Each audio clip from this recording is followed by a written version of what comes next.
Hey, everybody, my name's Steve Palazzolo, and I'm a labor and employment lawyer at Warner, Norcross, and Judd. Our employee benefits group, in order to celebrate Employee Benefits Day, wanted to do a little something special for you. So what they're going to do is they're going to answer some questions that you guys had about burning issues in employee benefits law. We got two people on the screen with me now, Mary Jo Larson, who's a partner in our Detroit office and who specializes in retirement plan stuff, and Stephanie Grant, who's a senior counsel like I am, also in our Detroit office, who specializes in health and welfare benefits plans. And I'm going to ask them some questions, and they're going to give you the answers that you are dying to hear. Now, before we do that, I want you to know we're doing this for Employee Benefits Professionals Day, which is, it's great to recognize you, but don't think that you have that day all to yourself, because Employee Benefits Professionals Day is also National Siamese Cat Day and National Student Athlete Day. So you're sharing your day with some pretty impressive other people. With all of that, let's get started. Mary Jo, you ready to go? Yeah. Okay. Question number one. I've been hearing in the news about a law affecting retirement plans that was passed recently. Is there anything in the law that will help employees achieve work-life balance? Yeah, as a matter of fact, there are. Secure 2.0 was passed the end of 2022, right at the last minute. And it had about 90 different retirement plan provisions. And several of them did address particularly financial wellness, which is a big issue right now. I mean, the studies have proven that, you know, if employees are struggling with financial issues, it causes problems throughout their life, including at work. But, you know, and any kind of work-life balance is hard to maintain, you know, without financial stability. So yeah, there were a number of provisions. Two of the key ones that employers have been interested in are the student loan repayment program and the emergency savings account. All right, so let's talk about those for a minute. How does the student loan repayment provision of the Secure 2.0 Act work? Well, what this does is allow students, employees to repay their student loans and still get their employer match under their 401k plan. It wasn't a really good mechanism before this law change to do this. There were some workarounds, but they were clunky and problematic and had legal issues. So now you clearly can have employees repay their student loans and use that count it as a deferral under the plan and match it with employer money. So this way the employees are able to repay their student loans and start saving for retirement at the same time. You know, student loan burdens are a big issue for employees and then therefore for employers, because you know, their employees are stuck with those large loan obligations, and they want people to be saving for retirement, you know, and getting their match in this way that allows it to continue while this employees are repaying their loans. And the law also specifically allows the employees to self-certify that they are repaying their loans and the amounts of those. You know, whether employers want to allow employees to self-certify or not, or what kind of conditions they might impose is an open question. But at least, you know, I'm sure the providers are really interested in this because it'll make it super easy for them to set up these programs. But there are some legal questions out there still. This is a new law, will take effect in basically 2024. And a number of issues still to resolve that will require a plan amendment. But that wouldn't need to be done until 2025. So we have some time, and we're going to be watching IRS guidance and see what they say. But it sounds like everything else they do when they pass laws involving retirement plans, a lot of work for you because you've got to go amend all those plans, right? Yeah. Okay. And always lots of more complications. They always start with great ideas, and then it's like, well, yeah, but what about, you know, there's always like one of the questions that has come up is, what about like if a parent took out a loan for their child and they're repaying that loan? Does that count? Well, it's not clear whether that counts or not. Yeah. So, I mean, there's always questions need to be resolved. Perfect. All right. So The other issue was the emergency savings account. How does the emergency savings account work under the new Secure 2.0? But this was another concern, that employees are living paycheck to paycheck. And, they don't have a source of funds to draw on if they have an emergency, like a car repair, or, one of the couple lost their job and they need a temporary, ability to like pay their rent or something, just a short-term need. People don't have funds to back up those kinds of situations. So the law now allows what they call linked emergency savings accounts to retirement plans. So they can put up to $2,500 into a savings account. And then that can be, again, like treated like a deferral in the sense that it's matched, the employer will match it. They can have auto savings. The employer can impose that they actually put some money aside so that there's an account for the employee there. Which, because employers do deal with these issues when employees are running into, short-term, but really critical financial needs, it's often problematic for the employer. So this way it allows them to have a pool of money that they can, have an auto enroll, put them in, up to $2,500. So they get up to $2,500 and that's it. Although they can replenish it if they draw on it, they can put more money back in. And up to 4 times a year, people can take money out without any fees for taking a withdrawal.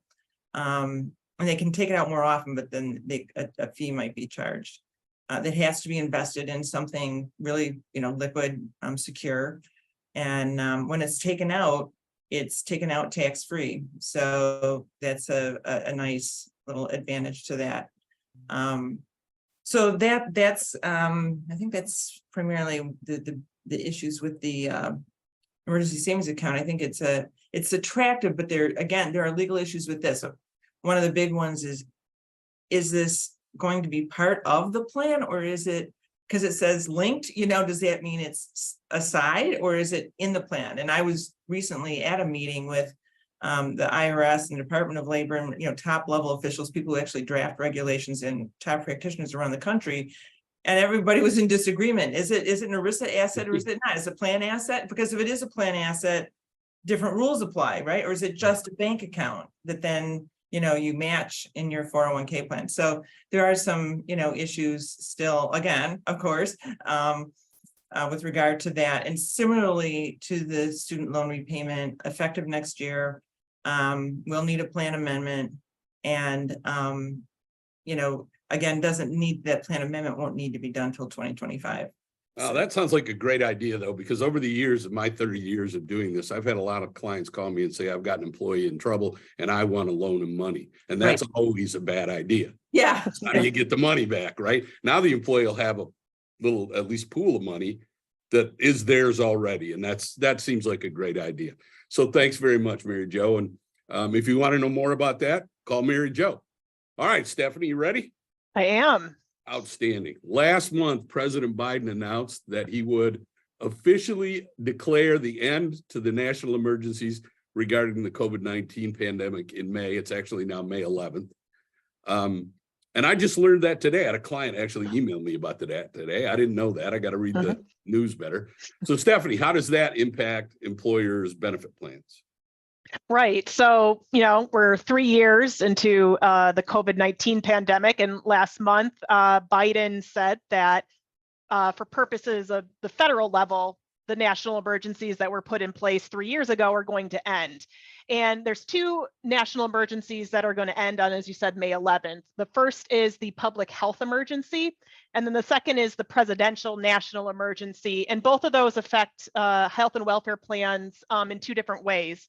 So the end of the public health emergency means that employers' health plans will no longer be required to cover COVID-19 testing and COVID-19 treatment with no cost sharing. That was a mandatory thing that was implemented as a result of the public health emergency, and that is going to end as of May 11th. And so employers have some options here. It's no longer mandated, but that doesn't mean that they could continue to cover those types of benefits under their health plan without cost sharing, meaning that, and when I say without cost sharing, I mean that the employees don't pay for anything for that kind of coverage or that benefit.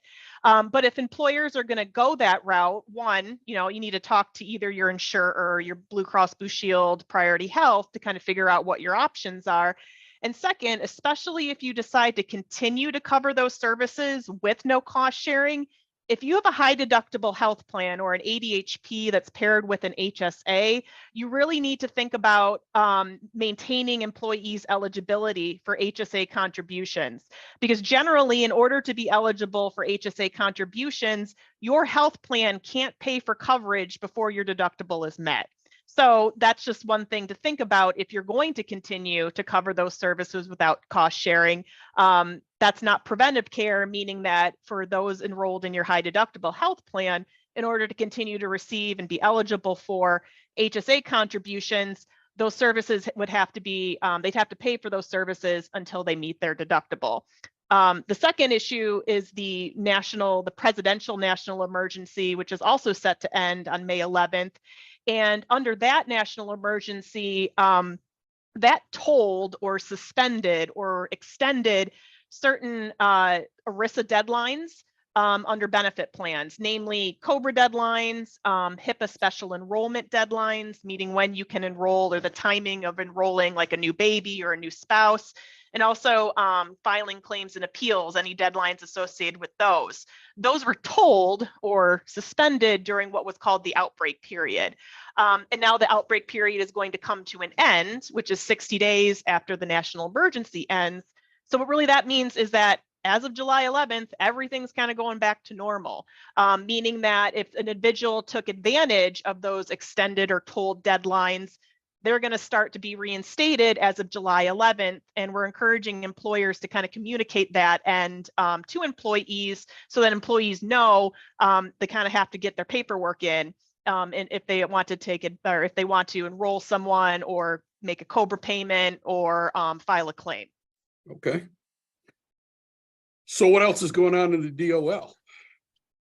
Well, hot topic for the DOL, which they've mentioned at every single conference I've been to, every conference that Mary Jo has been to, is mental health parity.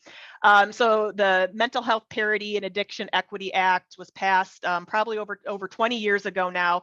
And what it requires is that if your group health plan provides mental health services or substance use disorder services, if it covers those benefits have to be on par, that's where the parity comes from, with your other benefits, your medical benefits, your surgical benefits under the plan. And there's two ways that parity is measured. Parity is measured on what we call quantitative treatment limitations, meaning that if an office copay for me to go see, my primary care physician is $25, if I go to see my mental health, my psychiatrist, I have to be charged $25 or less. I couldn't pay more for that mental health service than I would for just a normal medical service. And then there's also a concept, what they call of non-quantitative treatment limitations. And what that tries to gauge is that I can't impose as they say, a non-quantitative treatment limitation on the plan's mental health services that doesn't also apply to medical services. And an example of this would be prior authorization requirements. If your plan is imposing prior authorizations on mental health services that aren't on par with prior authorization process for medical services, then you have a parity problem. But one of the big issues that the DOL has been discussing with practitioners and employers is this thing that they call a comparative analysis. Back with the Consolidated Appropriations Act at the end of 2021, imposed this new requirement for health plans to literally put together an analysis that shows that their health plan has parity between their mental health and their medical benefits under the plan. And one thing that the DOL has repeatedly said when they've audited these or collected these from employers, that they're all terrible, meaning that they are incredibly deficient in what the DOL is looking for and requiring. So what we've been encouraging employers to do is figure out who's putting that together for you. If you've got a fully insured plan, your carrier is going to be responsible for putting that together. And we're encouraging you to ask for a copy of that, because employees, if they ask you for it, they're entitled to receive a copy of it. But if you have a self-funded plan, it's a little different. And I think a lot of employers are surprised to learn that that TPA for that self-funded plan isn't necessarily putting that together for you. You think that they would, but a lot of times they're not. So it's a conversation, especially on the self-funded plan side, of who's doing what, who's putting together what, and whether you need to engage like a third party to actually put that analysis together. And this, again, is top priority on the DOL's radar in the past couple of years. Well, if it's top priority for the DOL, it should be top priority for us, because they'll come Exactly. get you if they find out. Perfect. Listen, thanks both of you very much. I appreciate it. It's very informative. I learned lots of stuff. That's a lot to absorb for you guys, but don't forget, we've got our annual HR seminar coming up. I know there's going to be a lot of information about this at the seminar. You'll start to see notices of that soon. So don't call us and sign up now. The emails will come out, but that will be available to you. And have a happy Employee Benefits Professionals Day, all of you. And thanks very much.